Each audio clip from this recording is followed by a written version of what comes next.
बालेन होइन काम बोल्यो 100 दिनमा। कांग्रेस एमालेलाई जरो फुटाउने गरी 100 दिनमा फत्ते गरे 100 काम।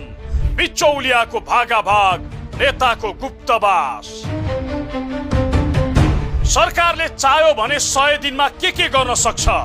भिजन र इच्छा शक्ति भएको प्रधानमन्त्री भयो भने कुन स्तरको परिवर्तन ल्याउन सक्छ र हनीमुन पिरियडमा आम नागरिकमा कति आशा जगाउन सक्छ भन्ने कुरा बालेन शाह नेतृत्वको सरकारले प्रमाणित गरिदिएको छ।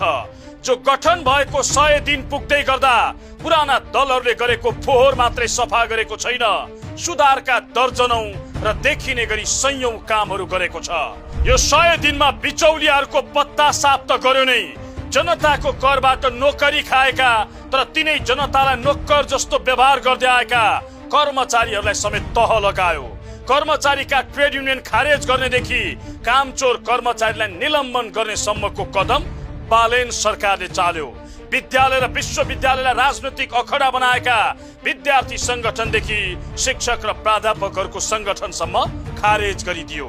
सुकुमवासीका नाममा सरकारी जग्गामा मोज मस्ती गर्ने हुकुमवासी लखेट्नेदेखि भूमिहीनलाई लाल पूर्जा वितरणसम्मको अभियान अघि बढाएको छ।